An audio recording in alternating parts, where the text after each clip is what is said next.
जय श्री कृष्णा। राधे राधे। प्रिय श्रोताओं, आज हम इस कथा में जानेंगे कि एकादशी माता कौन है और उनका जन्म कैसे हुआ। हर महीने में 2 एकादशी पड़ती हैं और हर एकादशी का अपना अलग अलग ही महत्व है। मार्गशीर्ष महीने की कृष्ण पक्ष की एकादशी को उत्पन्ना एकादशी कहते हैं।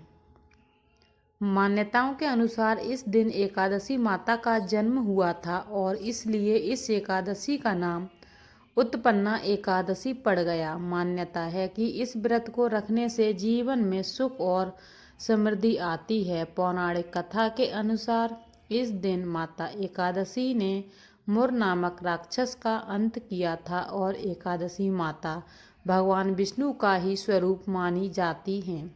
जो भी भक्त एकादशी का व्रत प्रारंभ करना चाहते हों उनके लिए उत्पन्ना एकादशी का दिन बहुत खास होता है। इसी दिन से ही आप एकादशी व्रत की शुरुआत कर सकते हैं। व्रत रखने वाले भक्तों को एक दिन पहले यानी कि दशमी तिथि की रात्रि में भोजन नहीं करना चाहिए। एकादशी के दिन प्रातःकाल उठकर स्नान करने के बाद व्रत का संकल्प लेना चाहिए। इसके बाद भगवान विष्णु और भगवान श्री कृष्ण का पूजन करना चाहिए। उन्हें पुष्प, जल, धूप, दीप अर्पित करना चाहिए।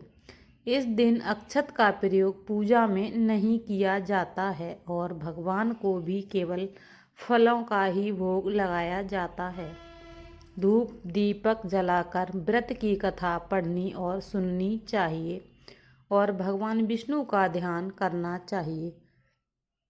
दिन भर उपवास करके रात में पूजा करने के बाद अगर संभव हो तो रात्रि जागरण अवश्य करना चाहिए। भगवान कीर्तन करना चाहिए और अगले दिन द्वादशी तिथि को व्रत का पारण करना चाहिए, यानी कि एकादशी का व्रत खोलना चाहिए। व्रत खोलने से पहले किसी भी जरूरतमंद व्यक्ति को या ब्राह्मण को भोजन या फिर दान दक्षिणा अवश्य देनी चाहिए। इसके बाद ही स्वयं भोजन करके व्रत खोलना चाहिए। इस एकादशी का मुख्य उद्देश्य मनुष्यों के वर्तमान जन्म और पिछले जन्म में उनके हाथों से हुए जाने अनजाने में कोई भी पाप या बुरे कर्मों से मुक्त होना होता है, ताकि इस जन्म में उन्हें फिर मोक्ष की प्राप्ति हो। पौराणिक कथाओं के अनुसार देवयुग में मुर नामक एक राक्षस हुआ करता था, जिसने समस्त ब्रह्मांड पर विजय प्राप्त कर ली थी। राक्षस मुर ने देवलोक और देवराज इंद्र दोनों को ही पराजित कर दिया था।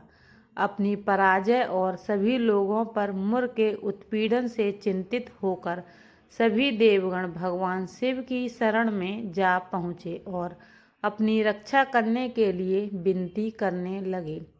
भगवान शिव देवताओं से भगवान विष्णु के पास जाने के लिए कहने लगे कि वही आपकी समस्या का निवारण कर सकते हैं। तब सभी देवता वैकुंठ धाम पहुंचकर भगवान विष्णु को प्रणाम करते हैं और भगवान विष्णु को राक्षस मुर द्वारा किए गए विनाश और देवताओं को बंधक बना लेने की बात बताते हैं। देवराज इंद्र की दैनिक प्रार्थना से भगवान विष्णु ने राक्षस मुर का वध करने का निश्चय किया। फिर भगवान विष्णु और मुर के बीच भीषण युद्ध हुआ, लेकिन भगवान विष्णु द्वारा चलाए जा रहे किसी भी अस्त्र शस्त्र का उस राक्षस पर कोई प्रभाव नहीं हो रहा था। इस बात को ध्यान में रखकर भगवान विष्णु ने मुर को मल्लयुद्ध करने के लिए आमंत्रित किया। दोनों के बीच यह युद्ध लगभग 1000 वर्ष तक चलता रहा, पर भगवान विष्णु भी अब मुर की शक्ति के आगे थकने लगे थे। तब भगवान विष्णु ने अपनी ऊर्जा पुनः एकत्रित करने के लिए युद्ध भूमि से दूर एक गुफा में जाकर विश्राम करने का सोचा। गुफा में विश्राम करते करते जब भगवान विष्णु सोने लगे, तभी राक्षस मुर भी उनका पीछा करते करते इस गुफा में आ गया। भगवान विष्णु को सोता देखकर वह उन्हें मारने ही वाला था कि तभी भगवान विष्णु के शरीर से एक दिव्य तेज प्रकट हुआ और वह एक स्त्री के रूप में परिवर्तित हो गई। तब उस दिव्य तेज ने ही राक्षस मुर को युद्ध के लिए ललकारा। राक्षस मुर ने उस स्त्री की चुनौती स्वीकार कर ली। फिर दोनों में भीषण युद्ध हो गया। वह दिव्यमयी अपनी पूरी शक्ति से युद्ध कर रही थी। जब मुर थकने लगा तब इस बात का फायदा उठाकर उस दिव्यमयी स्त्री ने देखते ही देखते राक्षस मुर का वध कर दिया। युद्ध के कुछ समय के बाद जब भगवान विष्णु की निद्रा टूटी तब उन्होंने उस दिव्य स्त्री से पूछा कि वह कौन है और किसके साथ कहाँ से आई है और किसने इस राक्षस का वध किया। तब उस दिव्य तेज रूपी देवी ने कहा कि हे प्रभु, यह मुर नाम का राक्षस आपका वध करने जा रहा था। तब मैं आपके शरीर से प्रकट हुई और उस राक्षस को मैंने मार गिराया। यह सुनकर भगवान श्री हरि अत्यंत प्रसन्न हुए और उन्होंने देवी से वरदान मांगने के लिए कहा। जिस पर देवी ने कहा कि मेरी उत्पत्ति का यह दिन है। प्रभु मंगल सूचक होना चाहिए, जिससे कि अपना भक्त जब अपने निवास की कामना करे तो शीघ्र पहुंच सके, और आपके साथ ही मेरी भक्ति भी होनी चाहिए। इसी में मेरी भक्त है। इस दिन पूजा करने से आप सभी को मोक्ष प्राप्त होती है। और उन्होंने कहा कि जो भी इस दिन पूजा करेगा वह मोक्ष को प्राप्त कर पाएगा। तब श्री हरि ने वरदान देकर उस देवी का नाम एकादशी रख दिया और कहा कि आज से जो भी भक्त मुझे प्रिय होंगे वह तुम्हें भी प्रिय होंगे। तभी से इस दिन को उत्पन्ना एकादशी या उत्पत्ति एकादशी के नाम से जाना जाता है। माना जाता है कि इसी दिन से सभी एकादशी व्रत का जन्म भी हुआ। इसी दिन से एकादशी व्रत की शुरुआत भी की जा सकती है, क्योंकि यह व्रत बहुत कठिन होता है। इस व्रत में पूरे 3 दिन तक नियमों का पालन करना होता है, यानी कि दशमी तिथि से लेकर द्वादशी तिथि तक कुछ बातों का जरूर ध्यान रखना चाहिए, तभी व्रत का पूर्ण फल प्राप्त होता है। जैसे कि दशमी तिथि को किया गया शुद्ध भोजन और सात्विक होना चाहिए। शाम को सूर्यास्त के बाद इस व्रत में अन्न ग्रहण नहीं किया जाता। दशमी तिथि को भी मन में ध्यान करके सोना चाहिए कि आप अगले दिन एकादशी का व्रत श्रद्धा और निष्ठा के साथ रखेंगे। दशमी तिथि को तुलसी दल तोड़कर रख लिए जाते हैं। दशमी तिथि को बैंगन या मसूर की दाल का या लहसुन प्याज का सेवन नहीं करना चाहिए। एकादशी के दिन सुबह और शाम अपने घर के मुख्य द्वार पर तुलसी जी के पौधे में, केले के वृक्ष में और पीपल के वृक्ष के नीचे आपको दीप दान करना चाहिए। इस दिन आप फलों का भी दान कर सकते हैं, वस्त्र का दान कर सकते हैं, दक्षिणा दे सकते हैं, लेकिन अन्य का दान करने से बचना चाहिए। खासकर चावल का दान इस दिन भूलकर भी नहीं करना चाहिए।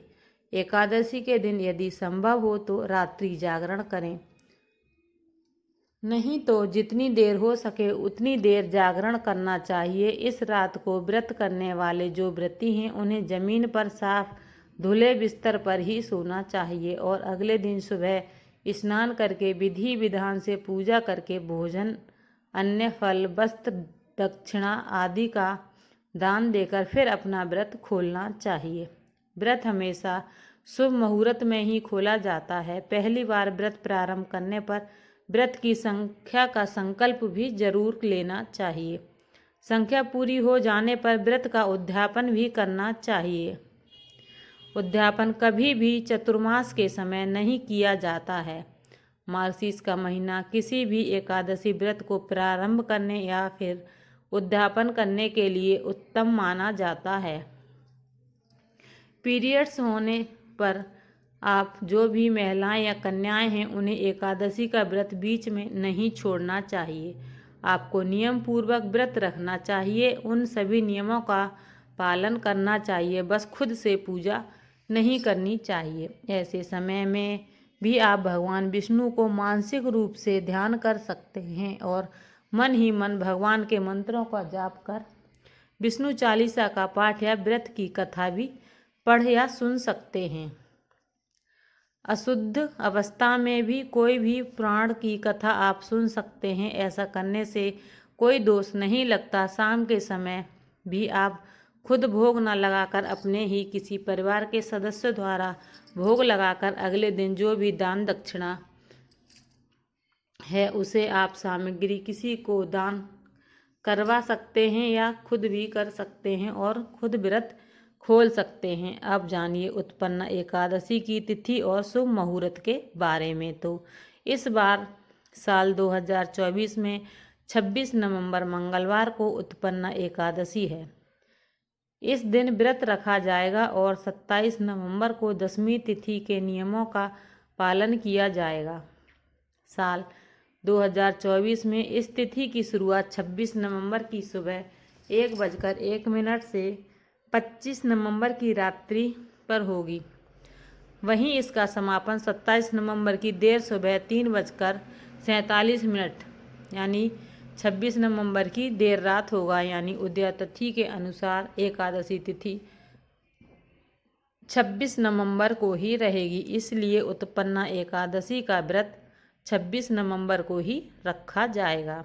तो जितने भी वैष्णव जन हैं, भगवान विष्णु को या भगवान कृष्ण को पूजने वाले जो लोग हैं, वह 26 नवंबर को ही एकादशी का उपवास रखेंगे। एकादशी के दिन क्योंकि तुलसी जी में जल अर्पित नहीं किया जाता है, तो एक दिन पहले आप तुलसी जी में शाम को सूर्य अस्त से पहले जल जरूर अर्पित करें। द्वादशी 27 नवंबर को सुबह 3:48 पर शुरू होगी और 28 नवंबर को सुबह 6:24 पर समाप्त होगी।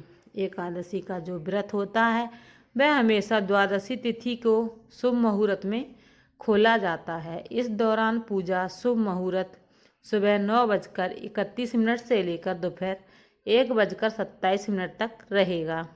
वहीं व्रत का पारण दोपहर 1:12 से लेकर दोपहर 3:18 तक रहेगा। हरिवासर के समय व्रत नहीं खोला जाता। हरिवासर समाप्त होने का जो समय है वह लगभग सुबह 10:26 तक हो जाएगा। व्रत खोलने को व्रत पारण करना कहते हैं और व्रत हमेशा शुद्ध सात्विक भोजन से या फलों से ही खोला जाता है। भगवान को तुलसी दल जल का मौसमी फलों का भोग लगाकर फिर आप अपना उपवास खोल सकते हैं। एकादशी व्रत के कुछ जो नियम हैं उन्हें भी आप पालन करें। हरिवासर का समय एकादशी व्रत के दौरान होता है। धार्मिक मान्यता के अनुसार जब एकादशी तिथि 2 दिन उदय तिथि में होती है तो हरिवासर योग बनता है। हरिवासर में पारण नहीं करना चाहिए क्योंकि इससे पूर्ण फल नहीं मिलता। पारण के लिए दोपहर का समय अच्छा माना जाता है। एकादशी व्रत की शुरुआत दशमी रात्रि में होती है और पारण द्वादशी को होता है। व्रत का पारण हमेशा अगले दिन सूर्योदय के बाद करना चाहिए। पारण द्वादशी तिथि खत्म होने से पहले करना होता है। अगर द्वादशी तिथि सूर्योदय से पहले ही खत्म हो जाए तो पारण सूर्योदय के बाद ही किया जाता है। सूर्योदय के समय स्नान करके भगवान सूर्य को अर्घ्य देना चाहिए। दशमी के साथ मिली हुई एकादशी वृद्ध मानी जाती है। वैष्णवों को योग द्वादशी मिली हुई एकादशी का व्रत करना चाहिए। त्रयोदशी आने से पहले व्रत का पारण करना चाहिए। ये थी एकादशी से जुड़ी जानकारी। जय श्री कृष्णा। अगर आपको जानकारी और कथा पसंद आई हो तो कृपया कमेंट करके ज़रूर बताएं। वीडियो को लाइक शेयर अवश्य करिए। चैनल पर नए हैं तो चैनल को सब्सक्राइब ज़रूर कीजिए क्योंकि आपको इस चैनल पर तरह तरह की कहानियाँ सुनने को मिलती रहेंगी। जय श्री कृष्णा। राधे राधे।